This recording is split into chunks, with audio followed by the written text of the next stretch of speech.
Ladies and gentlemen, welcome back to the WWE Cruiserweight Classic. This is episode 4, and man, has the first round been heating up and is about to be rounded out tonight. Yes, some very interesting competitors are going to be seen tonight. For one, my boy, Mr. Standing 450 all night long, Rich Swann, Noam Dar, Jack Gallagher, all these guys are going to be seen tonight. And you haven't even mentioned our main event tonight, Tommaso Ciampa versus his NXT tag team partner, Johnny Gargano. Yes, that is one with very emotional stakes, very high stakes. Winner goes to the semifinals, loser gets nothing. And those two know each other so well. It's going to be hard to pick a winner in that one, partner. Absolutely. And it's also worth noting, you mentioned Rich Swann. I think he might be facing Jason Lee tonight. That's correct. He is facing Jason Lee tonight. Should Absolutely. be a very interesting bout as we're getting a recap here of the preceding weeks and those who advanced. But now we look forward towards tonight and seeing who advances and who goes home. And I'll tell you, as a Force One fan for a few years, and that's where I really saw the bulk of Rich Swann's work. I mean, the guy's wrestled everywhere. Force One, Dragon Gate, Chikara, you name it, he's been there. And PWG. Now, PWG. And now he's on the stage, WWE, at the Cruiserweight Classic. I can only imagine what's going through Swann's mind. And when I tell you guys that nobody deserves it more, I mean it when it comes to Swann. The guy has worked his ass off like all of these competitors have. And I'm really pulling for him tonight, so we'll see if he can get it done. Absolutely. I'm really excited about tonight's matches. Noam Dar and Jack Gallagher are a couple of guys that I'm really looking forward to because those are guys that have a lot of hype behind them, but on a personal note, I haven't seen a lot of. I'm right there with you. I've seen one Noam Dar match, and I've never seen a Jack Gallagher match in my life, so I am definitely excited to see what these guys can do. If I am to buy into what I've read, Noam Dar is kind of sort of a hybrid. He does submissions, he does strikes, he does high flying, he does a little bit of everything.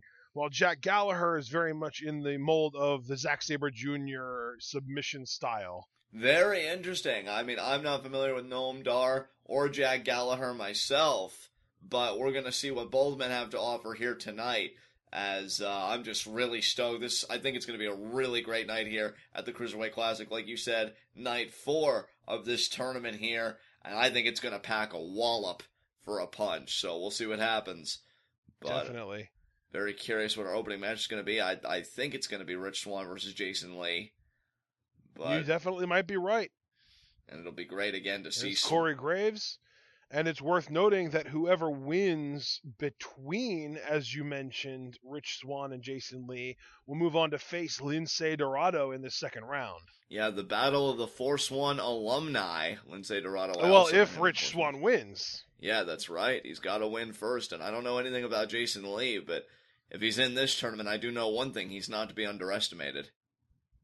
Then there's Rich Swann. Yeah, there we get a look at his personal profile, his journey here to the CWC. And I'll tell you, I learned things about him that I didn't even know while he was at Force One. You know, the home he grew up in, the trials and tribulations he faced. And to know that he overcame it all to get here resonates with me quite strongly. And now the opportunity is before him. Can he seize it? Can he advance to the semifinals? That is the question. And 5'6", I believe, 165 pounds or so. Yeah. I mean, he might be the smallest competitor in this tournament, but I would say the exact opposite from a talent level. He might be the single most talented competitor in this tournament as well. And that certainly, when you say, express a sentiment like that with quality of talent like Zack Sabre Jr., Kota Ibushi, it just shows you how truly unique and talented Swann is. Let's see if he can lead the pack here. And I'm very curious with Jason Lee. Yeah. Interesting that Jason Lee's kind of vignettes here are showing him using nunchucks, nunchakus. That's a weapon that we've grown to know quite fondly through Lucha Underground. Yes, indeed we have. And they won't be legal here. Jason Lee is going to have to weaponize his body if he hopes to defeat Swann. We do have a 20-minute time limit on this, on all these matches, actually, not just this one. And here you have Jason Lee coming out. I believe, is he representing Japan? I believe he is, but I don't want to make any ill assumptions here. And Jason Lee, I mean, can you imagine the butterflies that have got to course through your stomach? Oh, he's representing China. Oh, I thought Ho Ho Lun was the only Chinese competitor in this tournament. I didn't realize he was as well. Oh, apparently Jason Lee is also representing China. See, that's impressive. Yes.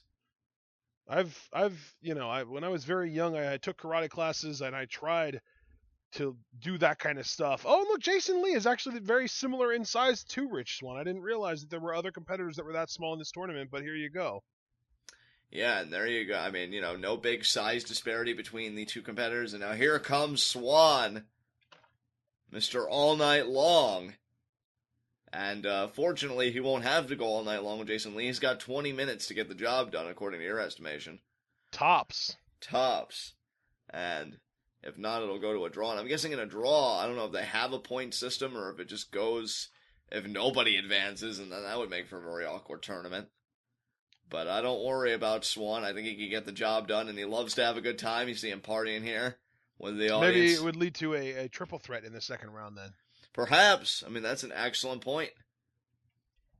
And yeah, Rich Swann, 5'6", 165 pounds. He's got a lot of heart. Wow. Ho Ho Lun, that was horrible. Different Chinese competitor now, Jason Lee. I almost called him Dragon Lee. Oh my goodness, what is wrong with me? Jason Lee, same height and about 10 or 11 pounds lighter than Rich Swann. Yeah, so not the biggest size and weight differential, but at the same time, I don't really think it's going to come down to that. I think Swann, see, this is the thing here that I should let everybody know about Swann. Anybody that's seen him, they probably associate him with the fun, the dancing, the good time, and believe me, Swann's about that. But when he needs to, when he knows he's in a big situation like this, he can turn up the heat, and he can be one of the most serious competitors you've ever seen. I've seen it firsthand with my own eyes, and believe me. Did you see that was Izzy from NXT, from the NXT crowd? No, I did not take note of that, but that's very cool. The little girl holding up the Let's Go Swann sign. That's awesome. That's Izzy from the NXT crowd. Yeah, nice to see that Swann has made a fan out of Izzy. And I'll tell you, I will never forget one of the most emotionally charged Swann matches I ever saw was him versus Sami Callihan. Big battle in Little Egg Harbor. And I'll tell you, Swann that night took Sami Callihan to the limit. And that was the night I knew Swann could be a main event talent. He could get to that upper echelon. He just really had to put the wins together. He had to put the scheme together. And this tournament, if you win this tournament, what it does for your profile, I mean, what do you think? I mean, don't you think that would raise your profile considerably, winning this tournament? Well, you've got to think winning this tournament, first of all, it's probably safe to say that most, if not all of the competitors in this tournament are going to end up on NXT, Raw, or some combination of the two. That immediately puts you in a major positive position. However, winning the tournament, what are the odds that the winner of this tournament will be crowned the first ever WWE Cruiserweight champion on Raw? And that could very well be. And look at the quickness there by Swann. What a drop kick! I love the arrogance. I love the confidence. And now look at that, goes right into the armbar there, working over the arm of Jason Lee. And you're absolutely right, Ashton. You make an excellent point. The winner of this tournament, I mean, at first I thought they were just going to get a trophy, and I do think they get a trophy, but they might trade that in for championship gold, because that just seems quite logical to me. Either that, or we'd have a rematch of the Cruiserweight Classic finals to determine our first ever Cruiserweight champion, but that remains to be seen. And now Swann, look at that overhand shot there, now going to shoot Jason Lee into the corner. Jason Lee, though. You said overhand chop. That looked like a slap to the face to me, brother. It probably was, but look at that. Now Jason Lee responding with strikes of his own, and wow. Yeah, very quick hands from Jason Lee here. Nice jumping enziguri. And now look at that. Rolls into the cover, hooks the leg. Swann stays in it. Yes, he does. Like I said, I mean, this guy, Swann's tougher than I think people give him credit for. And that's why I'm kind of watching this with a smile on my face, because I don't think Jason Lee knows what he signed up for. I think you're right, man. I've seen some of Swann's matches where he had to get down and dirty and get serious, and I don't think Jason Lee has any idea what he's in for. No, now you see Jason Lee, though, to his credit, working a fine cravat here. Yeah. And now, I'll tell you, Oh, and he switches to the forearm. If I was Jason Lee, I would have kept that cravat, but I would have seen if I could have kneed Swann a few times in the face. But Jason Lee opting for a different strategy, and oh, that's what I'm talking about right there. Oh my God. Oh my, what a backhand.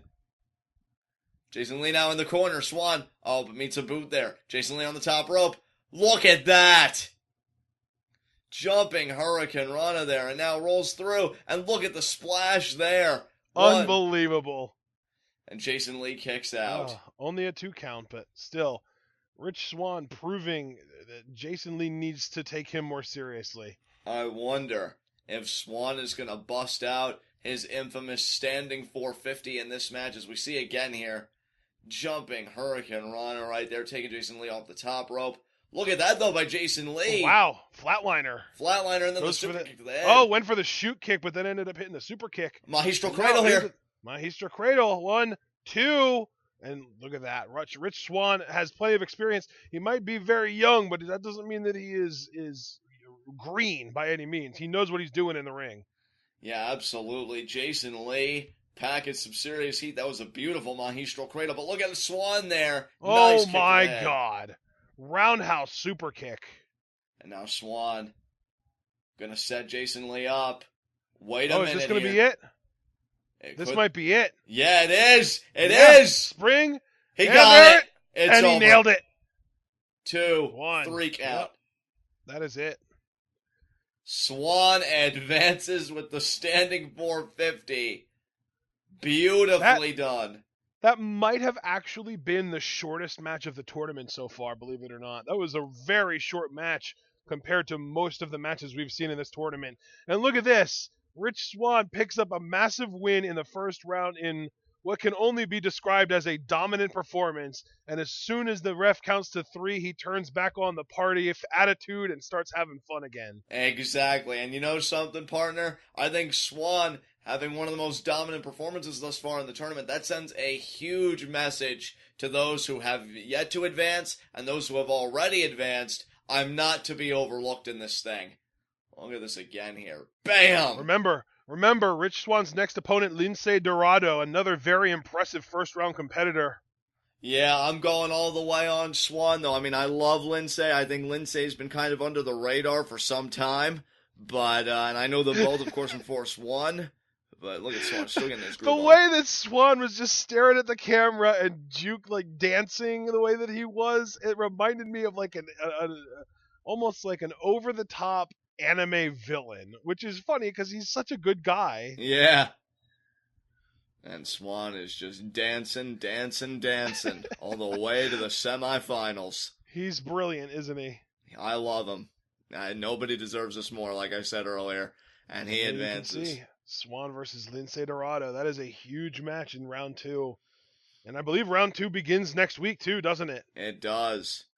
Yeah. Look at the crowd. They're into it. Oh, man, Swann, I'm so happy for you. You're putting smiles on faces. Given the current field, I would put Swann in the top 2 or 3 most popular among the current crowd. Yeah, I would agree with you there. And now, look at this. We get a taste of Noam Dar taking on the other Bollywood boy, Gurv Sihra. Yeah, Gurv Sihra here.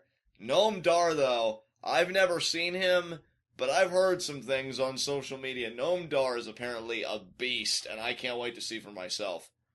Yeah, I've heard a lot of good things about Noam Dar, but I've seen one match. I believe, one match, him and Ospreay, although admittedly I was probably paying a lot more attention to Ospreay in that match. Right. And hey, nobody could blame you. The aerial assassin is setting the world ablaze right now. But now Noam Dar. And speaking of the aerial assassin, I believe Ospreay is going to be in a few matches next week towards the very tail end of G1 Climax. That'll be quite nice. Some tag matches, you know? Yeah. And I've got to wonder, what both of these men are going to be bringing to the table. And, Gurv Sihra, we'll see if he can outperform his brother here.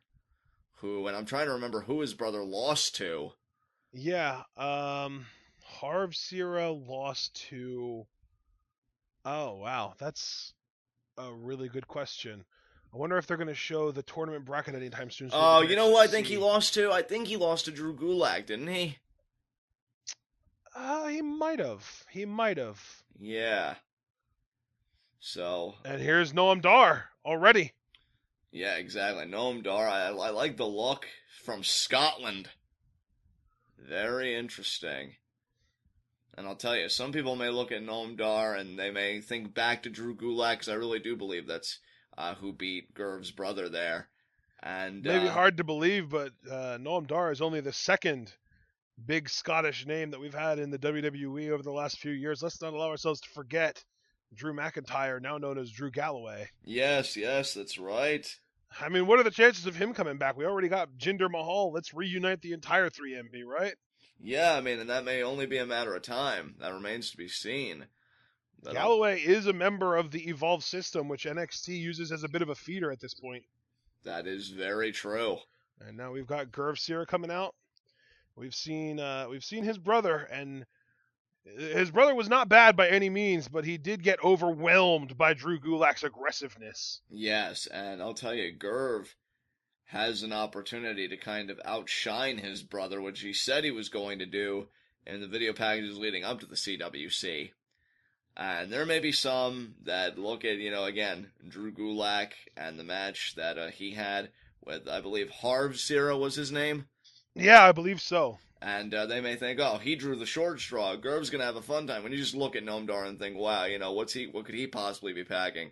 And I wouldn't be so quick to make that assessment.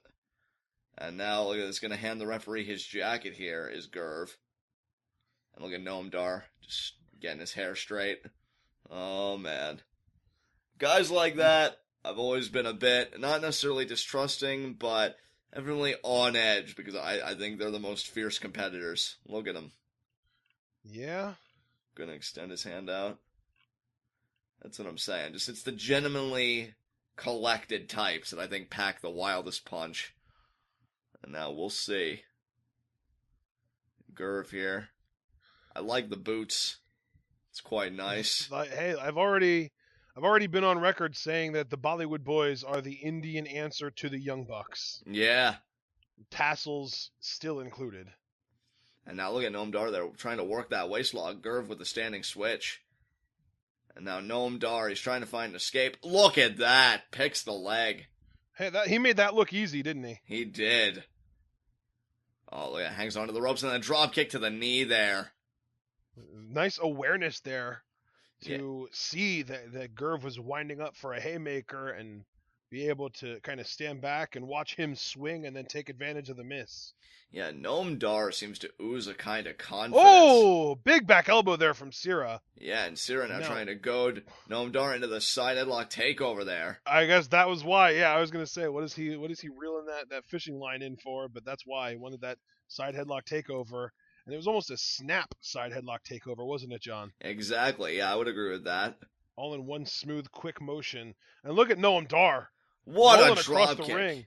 And then, oh, you know what? It was a drop kick, but it looked like he actually landed on Gurv Sihra's knees. Oh, yeah, that was brutal. And now Noam Dar here. He's going to continue the work. Irish whip. No, Gurv reverses. Gurv reverses into the corner. I think he was going for a back elbow, but Gurv. Oh, and there, a nice side slam from Gurv. Yeah, Noam Dar, though, able to, kick out and create some distance. Not that it's going to matter. Gurv's all over him right now. Kicks to the stomach there in the midsection in the corner. And a clubby blow to the back. Noam Dar tries to roll through. Still favoring that back, though. Very, very smart move there. That roll, it's just a quick way to take your opponent off guard, gain separation, and buy yourself that extra split second of recovery time. Excellent point, partner. And I agree, but I don't know how much it's going to service Noam Dar in the long run. I think he really needs to start mounting an offensive, and the best offense is a good defense. And what a hard Irish whip there by Gurv. And then Gurv, yeah, that was smart too, because Noam Dar has already been showing some back pain early on in this match. Gurv seems to be taking full advantage of that. Exactly. Gurv probably watched. But here, reversing the Irish whip, and look at that. Gurv into the corner, chest first. And now Noam Dar has a little bit of time to recover, maybe plan out what he's going to do next here. Oh, look at Get out of the way. That's... Oh, and then the trip. Beautifully done there. That could have messed Gurv's leg up. Something fierce. Definitely. And now Noam Dar here. He's got to regain a vertical base, and he's got to go on the offensive. We'll see if he can. Yeah, but Noam Dar, though, really favoring. It looks like he's favoring the shoulder, which would make sense given the back damage. Up, Gurv in the corner here. Noam Dar over in the other corner. Runs in. Forearm. And now look at this off the ropes. Gurv misses the clothesline. Noam Dar, nice drop kick to the head there. Can Noam Dar capitalize? And I'll tell you, he's given himself time to recover right now. That's the important thing. His back is in a lot of pain, and every bit of offense he gets on Gurv Sihra gives him a little bit more time for that back to start feeling just a little bit better. I do agree, but oh, look at Gurv here. Could it be a sharpshooter maybe? But look at Noam Dar, he has control of the foot. Pushes him off. And now, wait a minute here. He's got the arm. Reverse the Irish whip does Gurv. Noam Dar, though. Look at that, shoves Gurv. Wow, look at the strikes there, partner. I think that was an uppercut there. It was, yeah. Drop kick to the face. That was almost Shoryuken-esque. Exactly. Old Street Fighter Shoryuken! Always love a good video game reference.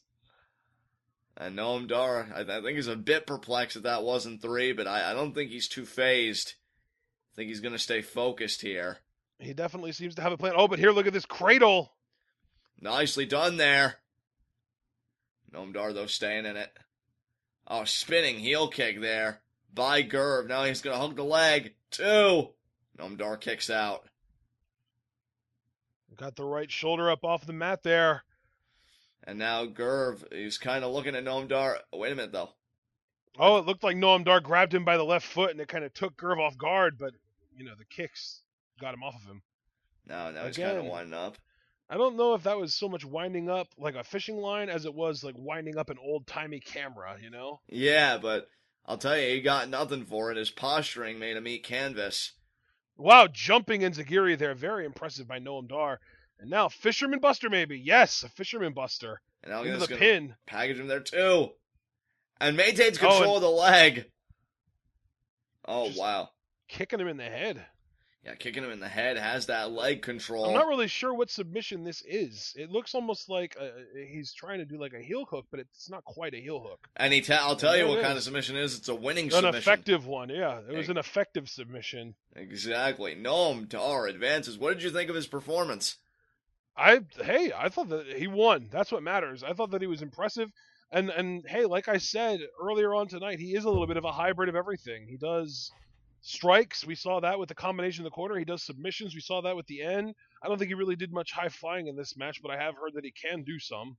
I'll tell you, Gurv has nothing to be ashamed of with his performance, but he definitely, just based on who got the most offense in on their opponent, Gurv Sihra undoubtedly outperformed his brother. Yeah, certainly. But look how smart Noam Dar is here. He went for the pin, and then when Gurv kicked out, Noam Dar immediately goes to the leg. That was brilliant execution, and Gurv just couldn't take the pain. He taps out. Yeah, and that bar, I guess it was, that sort of kind of a weird ankle lock, heel hook, knee bar combination. Right. I didn't see. Did he have his legs in like the figure 4 position? I don't think he did. I think he just kind of grapevined the leg a little bit from where I was looking. Yeah. And now Noam Dar's going to face Ho Ho Loon. And we shall see how he does there. That's going to be interesting. Ho Ho Loon is sort of the biggest underdog in this tournament. And up next here, we've got Jack Gallagher out of England taking on a guy that looks way over 200 pounds, but comes in at 6 feet tall and only 203 pounds. Fabian, I believe the way you pronounce his last name would be Aichner. Yeah, and Aichner looking quite intense. But I'll tell you, this Jack Gallagher... he can do a 450 apparently. That's insanity. And I'll tell you, here is a guy... Wow! Look at that. Pulling off some Phoenix-level athleticism there with the balance. Definitely. I'll tell you, this guy definitely seems like he's ready to go against Jack Gallagher. I wonder what Gallagher's packing in his own right. This guy might be another Tony Nese, how big he is, how athletic he is. And there's Jack Gallagher looking like a blonde Simon Gotch. Yeah, it looks like a guy that you'd want to talk politics with over a cup of tea and some crumpets on the side. Looks like a real. I gotta say, I don't think British people actually eat crumpets. So that's not a thing. I think it's just a stereotype that's been around for way too long.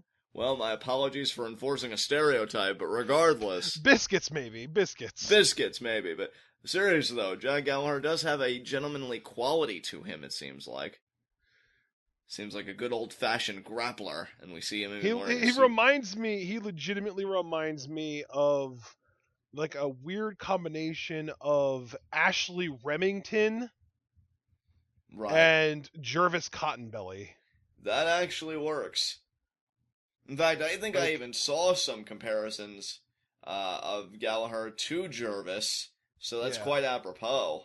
Yeah, I haven't seen those comparisons. I'm making this up as I go, but that's kind of there are only so many polite wrestlers in the world, so we're drawing from a small pool as it is. Certainly, partner, certainly. Yeah.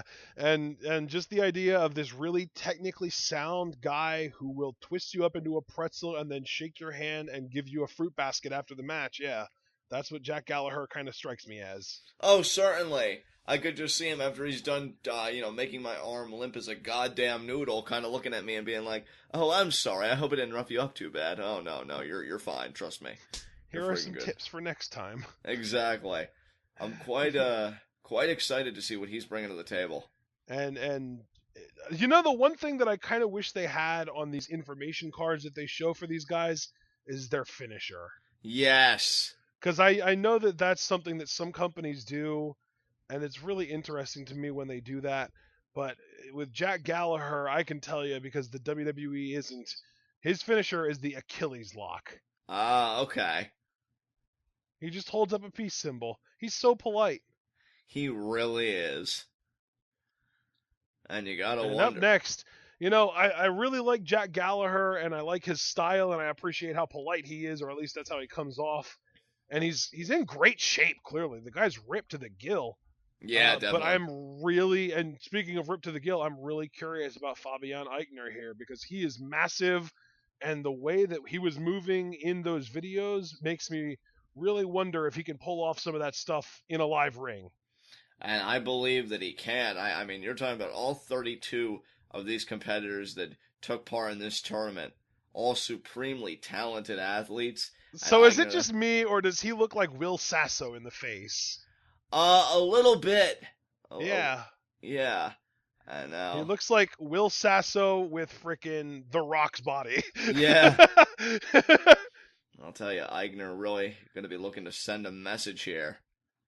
And you look at that physique, and you just look at the just his overall build. I mean, this guy looks like a star. Did you see Jack Gallagher there trying to pump himself up, make himself look bigger? Yeah. That's cool. This really does look, just visually, this looks like it should be a very one-sided match in favor of Aichner. And Gallagher showing that he knows how to have a good time. There's the handshake. Very polite. There's something... I have a feeling that one word that we're going to be saying about Gallagher before this match is over is unorthodox. I just have a weird feeling about it. Well, he reminds me of a blonde Simon Gotch. I already said that, and Simon Gotch is another guy who's very unorthodox, so that wouldn't surprise me. And now look at Gallagher here working the wrist lock early. And now Aichner going to try and rely on his speed. Look at that. And the athleticism for a man that size is ridiculous. He's cartwheeling people. Oh my god. Are you kidding me right now? Even Gallagher seems a bit spread. Oh my god. God. A headstand? Really? And then just whips Gallagher down into the arm wrench. Yeah, now he's just going to wrench on that arm. And now I think he's even going to try and turn it over to get more leverage. Leaning forward, that would have been a brilliant strategy if Gallagher hadn't caught on so fast and shifted his leverage. Yeah, Gallagher certainly no dummy, otherwise he wouldn't be here, but I'll tell you. Gallagher is trying to figure out how to get out of the wrist lock now. Yeah, I'll tell you, I got to give Aichner credit. I've never really seen anybody maintain a wrist lock for this long before. Walking around in circles, and he was thinking about doing something, and then he decided against it. Oh, look at this! He just twists his body around and then gets the hammer lock. There you go. That's what I'm talking about. Man, that's some Zack Sabre Jr. shit. Oh, and look at this, into the crossface, too. I think he No. was trying Oh. for it. Aichner, though, Aichner reversing. was actually grabbing for the leg. Nice Aichner, fireman's carry takeover there by Aichner. Kind of a new Italian stallion here, brother. Definitely. I'm liking Aichner. And I'll tell you what, even if he loses this match, I hope we see more of him in the future. Oh, and look at this, the ankle cravat. Well, both these guys were billed as a technical style, and we're certainly seeing that here, especially from Aichner. But, man, Gallagher, again, switching his body around, and now he's just kind of twisting the ankle a little bit.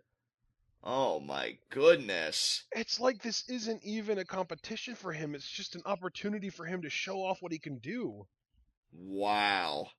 We are at a standoff with these two grapplers, and I use that term quite seriously. I mean, this is really, really entertaining to me. Yes, and look at that. Aichner done with that. Kicked Gallagher right in the gut. Gallagher, though, he got caught. Snapmare takeover by Aichner. Aichner off the ropes. What a shoulder block. Huge shoulder block. And now Gallagher down. Went for the leapfrog, but Aichner caught him. And look at this. Look at this. I want to see Gallagher versus Zack Sabre Jr. now. Only a 2 count. That was really interesting, yeah. I think maybe interesting might be the word, not so much unorthodox. Yeah, I think you're right there, partner. And Aichner, but Aichner with the block, very smart. And a knee to the midsection there. Knife edge chop. What a knife edge chop. Ooh, lit him on fire with that chop. And again, oh my God. Oh, Jack Gallagher doesn't have a whole lot of color in his skin. You're going to be able to see red real soon.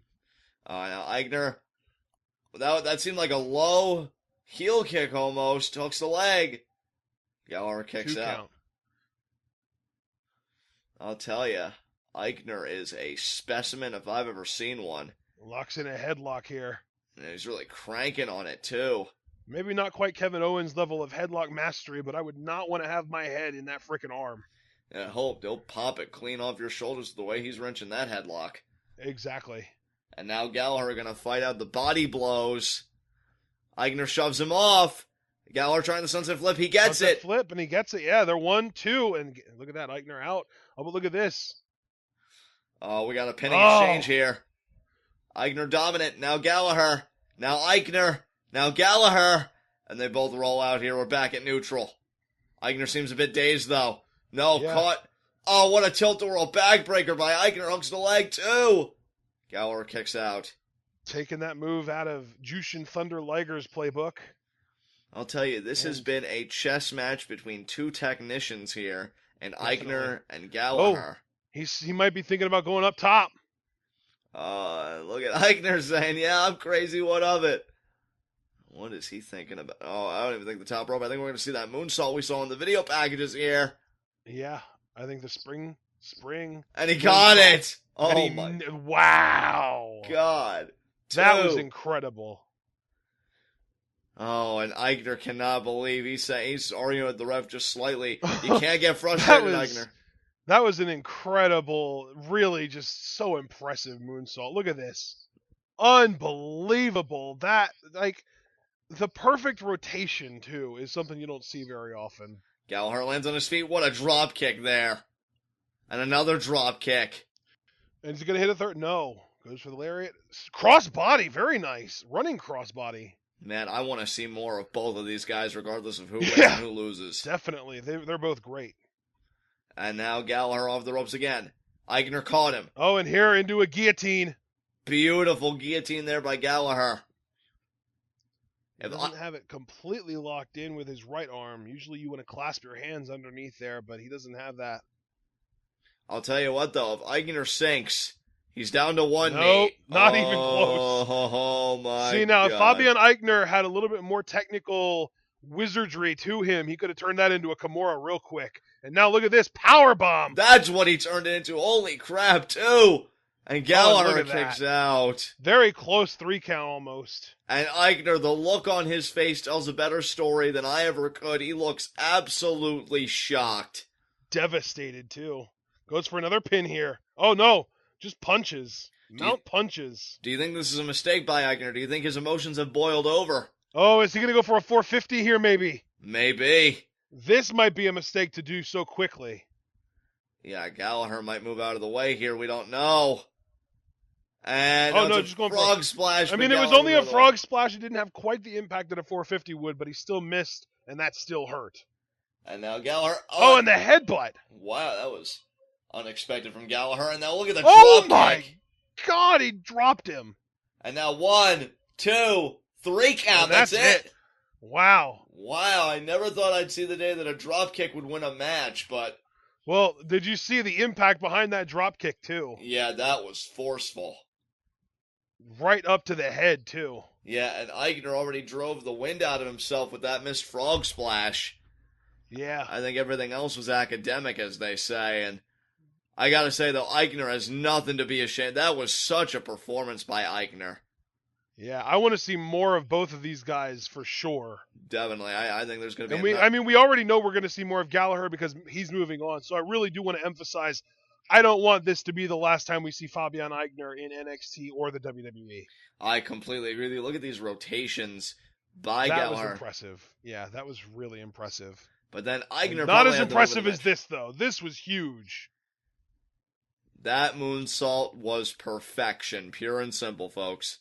Unbelievable. And it only got a 2 count. I'll tell you something. That was the move of the match. It may not have gotten the win, but that. And look at this. He turned a suplex lift into a power bomb. This Aichner. It's funny because he definitely has the look a little bit with the physique and the baldness of kind of a quasi Cesaro, and he's got certainly the ability to match. It seems like. It definitely seems that way. Yeah. I mean, Aichner is something special, but And, Gallagher wins today. How did that not knock teeth out of Aichner's mouth? I don't know, but it got the W. It got the win. Gallagher moves on. What a contest. That was a very impressive showing from both men. Neither one of these guys has anything to be ashamed of, especially not Gallagher, who walks away with the W. Yes, Gallagher does move on. We'll see who his next round opponent is.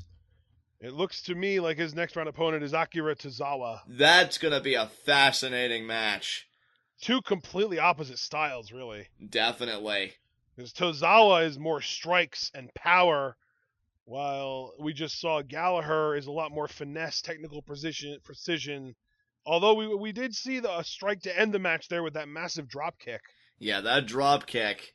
I mean, right on the button, full force. Aichner got knocked on his ass there. That drop kick can drop just about anyone. Yeah, that's right. And now, I think it's main event time, our fourth match, I would assume. And the final match of the first round of the Cruiserweight Classic 2016. Johnny Gargano and Tommaso Ciampa. Partner, I know you're a fan of these guys, as am I. Who do you think is the better between the two of them? Oh, it depends. It really depends on how willing to throw the friendship to the wayside both men are. And from my personal vantage point, I think Ciampa is more willing than Gargano is.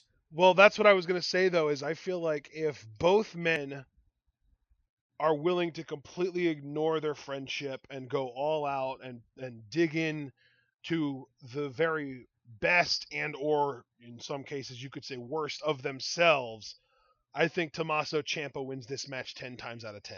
Right. I think that Tommaso Ciampa's best is better than most wrestlers on the planet right now, regardless of promotion. We know that Tommaso Ciampa, because we have seen him a little bit, at least in NXT, in singles action. And we know that armbar he likes to employ. And if he locks that in on Gargano, I mean, no disrespect to Johnny. He opened up my eyes on the latest episode of NXT, but he's tapping out to that. There's no getting out of it. There's no withstanding it. Gargano will be done. I don't know what punch Gargano packs, because I was just getting ready to say, I think Gargano at his best is almost impossible to actually beat. Right. Because the difference here is that Ciampa at his best is kind of one of these guys that'll get in this zone where you just won't know what hit you, and next thing you know, you're knocked out and getting pinned for the 3 count. Whereas Johnny Gargano is kind of the exact opposite. Like Ciampa is an offensive monster, Gargano is a defensive monster because when Gargano is in the zone, when Gargano kind of unleashes his best version of himself, you could do anything you want to him, it doesn't matter, and somehow, some way, he still finds a way to kick out. This is the irresistible force meeting the immovable object. This is Tommaso Ciampa, the ultimate killer. His nickname on the indies is literally Psycho Killer, taking on a guy with more heart than just about anyone that we've ever seen in WWE before. Now, because we are so familiar with both of these men, given that they're in NXT, we're getting some pre-match comments here. Very interesting, and he just said Ciampa was like a brother to him, but and yeah, and tonight in the ring, he's going to see just another guy, he just said. So at least what he's saying seems like he is going to throw the friendship out the window for the one match. And that's smart, and I think Ciampa is going to reciprocate those sentiments. I think Ciampa was more likely to do it in the first place, but again, Johnny said it, but the question is whether he can actually follow through with it with his actions. Exactly. You know, it's one thing to talk a big game, it's another thing to pull the trigger. You know, reminds me a lot of actually Shawn Michaels versus Ric Flair at WrestleMania 24. Shawn Michaels said, Ric Flair, you're old yeller, and I'm going to, put you out of your misery. But come match time, we all remember how torn Shawn was to deliver that final super kick. So you can talk a big game, but can you follow through? That's the real question. Is it bad that I'm kind of scared for Johnny Gargano right now? No, it's not. Look, they don't call Ciampa the Sicilian psychopath for nothing. He hasn't even been the Sicilian psychopath for years, but that is a former persona of his. I mean, the chant I hear in NXT is Psycho Killer, which that doesn't bring any more comfort. Exactly, that's the more recent persona. Yeah, I mean, Ciampa's not the kind of guy that's gonna, bring kisses and hugs home to grandma. And no, but every now and then in PWG, what he will bring is a thumb up the butthole. I think Gargano's safe. I don't think Ciampa wishes to violate him that way. He just wishes to violate his standing in the Cruiserweight Classic. Yeah, definitely hope so. But, Johnny Gargano is called Johnny Wrestling, and I think we're going to find out just how apropos that name is in this match. And now here comes Ciampa. I'll tell you something. Oh my god, there was a murderous scream at the beginning of his theme song. Yeah, that's kind of terrifying. Potentially foreboding, depending on if you don't really have much confidence in Johnny Gargano or not. That remains to be seen for a lot of people, I'm sure. To me, Tommaso Ciampa is what would have happened if 2009 Randy Orton would have never gotten therapy. Right. And that is a terrifying thought in and of itself. God, with the way we talk about Tommaso Ciampa, you would have thought Johnny Gargano was just sent out to die. But I think he can hold his own. Like I said, John, the thing with Johnny Gargano is you can never underestimate him. He is... Actually, let me rephrase that. You can't possibly overestimate him because every time you think you know how good he is, he finds a way to prove you wrong and get even better. Do you think he's going to do that here? Do you think he's going to find a way to show Tommaso Ciampa how good he is? I think right now all of the smart money is on Ciampa, but that's the exact situation Johnny Gargano thrives in. Well, we'll see. And you see the stare down there, I think those two, I think the ref to a degree. Are they going to do the handshake? It's kind of unfair that they have to face each other in the first round. Yeah, I mean, they've got a good tag team thing going. And see, this is another thing, too. When you have a match like this, partner, and I'm sure you can agree, because we've seen famous pairings in wrestling, dissolve all the time. Matches like this, it can't be confined to just this tournament. Whatever the result of this match, it could potentially affect their tag team. I mean, do you agree with that assessment? Yeah, I will say, I think that if Ciampa wins, I don't think anything necessarily bad will happen to the tag team because I think Johnny is a much more understanding and realistic and reasonable person. But if Johnny Gargano manages to pull off the upset here, I don't know how well Ciampa's going to take that. And we'll see. Nice deep arm drag there, but Ciampa goes right into the head scissors. Another arm you drag. You can tell right now that they're still in the, oh, hey, buddy, let's just kind of put on a good show mode. Right. All it's going to take is for one of these guys to throw one forearm a little bit too hard or one kick a little bit too stiff, and this match is going to enter a second gear that we didn't know these guys were capable of as far as NXT goes. We've known about it for PWG and ROH and that kind of stuff, but in NXT we haven't really seen it from them. And there's the back elbow. That might be the one right there. That might be the tick that sets this match into second gear. And I think you're right. Now look at Ciampa just throwing, or tried to throw Gargano out. No, Gargano. Oh, but the knee. Oh, God. Well, like you predicted, Ciampa stopped giving a fuck first. Yes, he did. Wow. That elbow was so brutal. Holy crap. And now Ciampa might be going for a running knee here. He might be. Oh, no. He likes to set people up in chairs along ringside and do running knees into their faces. But knife edge chop there to the chest. Oh, he just yelled Johnny Wrestling. Oh, my. He is immediately entering a place that he really shouldn't be entering. I mean, that's your friend, Ciampa. Oh, here's going to be the knee. This is going to be a knee. This is going to be a knee. Oh, there it is. Yeah, the knee led there right to the head of Gargano. Oh, my. Hooks the leg here. Only a 2 count. This is, you're not going to pin Johnny Gargano that quickly. No, I appreciate the effort, but I think if I'm Johnny Gargano, I'm taking these pin attempts personally. And you know something? Normally in tournaments, I say, oh, quick pins are all about urgency. Do you think somewhere that quick pin by Ciampa was almost an act of mercy? Like, I don't want to hurt you anymore, Johnny. Let's just end it. You know what? That might have been what it was intended to be, but if I'm Johnny, I'm offended even more by that because I'm a professional. I signed up for this. I'm in here with you. We're equals. If you don't see it that way, maybe we shouldn't be tag team partners, you know? Right. And Gargano now, how viciously can he respond? There's an elbow to the midsection. There's an elbow closer to the throat. There's a chop. Oh, look at that. Ducks Ciampa's chop. And another one of his own. But, Ciampa just throws Gargano into the corner. Showing a little bit of elusivity there, but there's Gargano stepping through the ropes. Ducks. Oh, at the back elbow from Ciampa. I'll tell you, they weren't kidding when they billed Ciampa as a striker. No, they weren't. He does everything. And now look at this. He's going to try and get Johnny No, he's not even going to bother. He's going to try a superplex. No. Oh, got hung up there and the kick to the head. Kick to the head. There we go. Johnny Gargano showing some of that clever, quick thinking wit of his. I'll tell you, Johnny Gargano might have a few less swimmers after that one. DDT. DDT. Beautifully done there by Gargano. Hooks to both legs, too. I know, Ciampa kicked out. He only hooked the one leg. My mistake from my angle. I thought he hooked both legs. I think that made it a little easier for Ciampa to kick out. That pin that we just saw was very similar to how Toriano beat Shibata a couple days ago. Exactly. Oh, man. Ciampa now in the corner. Gargano smells blood here. Another chop. And this is just like you said, partner. Gargano showing everybody what he's made of. Exactly. And now Ciampa looks like, oh, no, Gargano is putting him up on the top rope.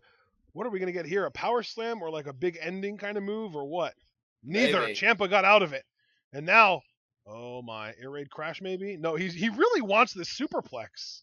No, he's carrying, oh my God, he's carrying Gargano with him. Oh, he is going to do an air raid crash. Oh, no, he's not because Gargano slipped out. Sunset flip.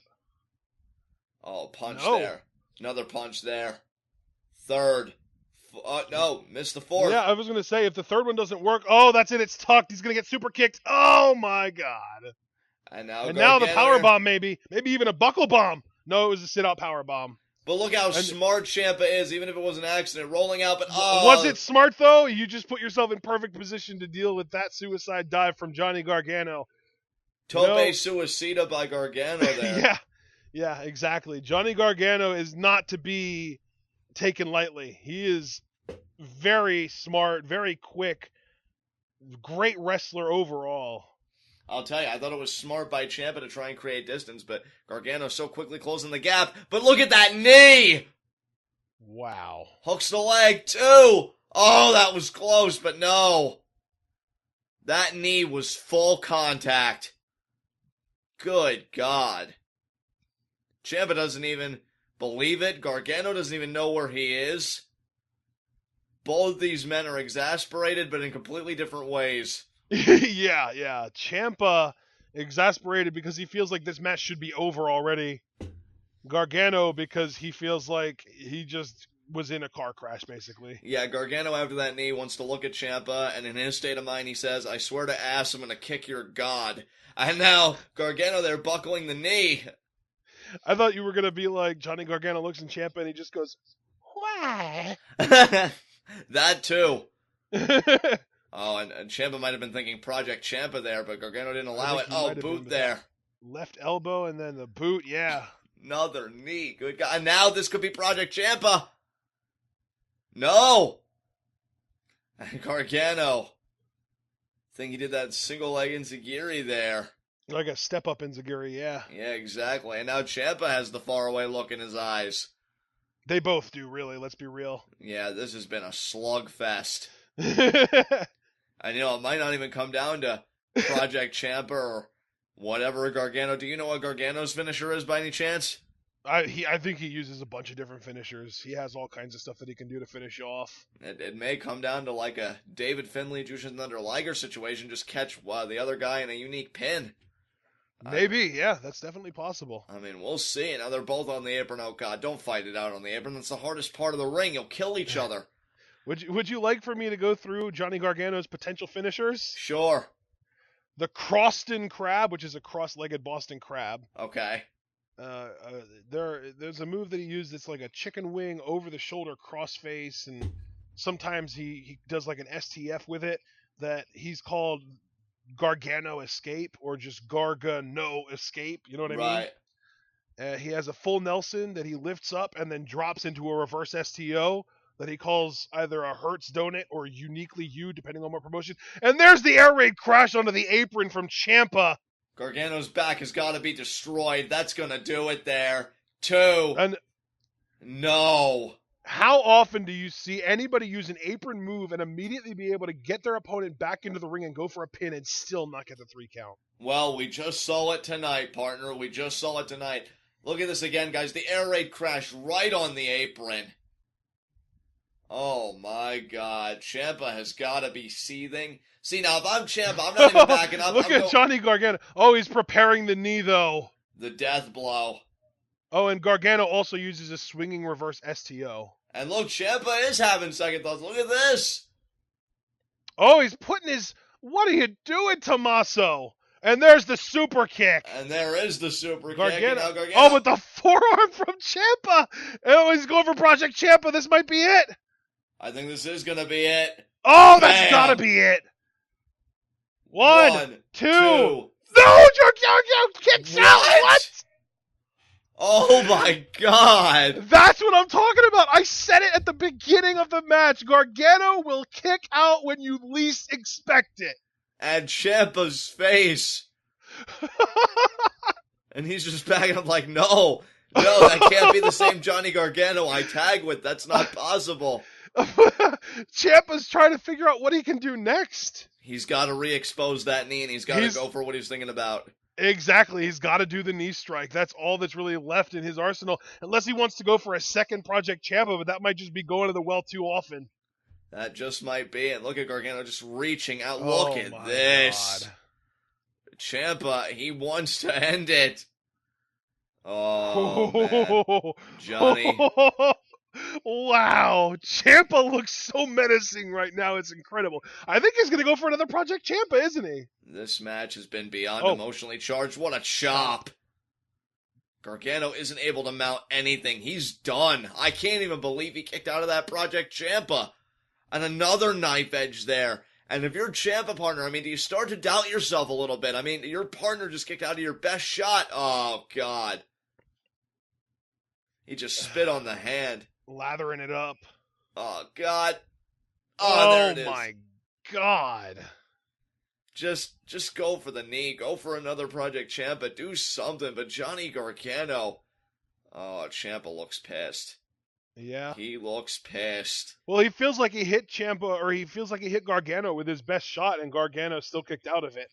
I mean, maybe Ciampa takes that as an insult. Like, I wanted to end this, and you just had to be stubborn. And look at that shot. Was that a slap or a punch? I think that was a slap. Oh, Ciampa, my God. Oh, and he takes the elbow pad off. Rolling. No! Gargano backslide. No way. No. Ciampa, though. There's the There, armbar, John. No! Gargano! He hits him with a crucifix pin. 1, 2, 3, and Gargano wins! oh my God. What? I said when these guys were making their pre-match comments and we saw the video package and everything, I said if Ciampa got that armbar, Gargano would tap out. It didn't even need to come to that. Gargano, with an ingenious counter to the armbar, rolled Ciampa up. And what did I say while they were fighting on the apron? I said this could come down to a David Finlay Liger situation where it's a unique pin, and that's exactly what happened.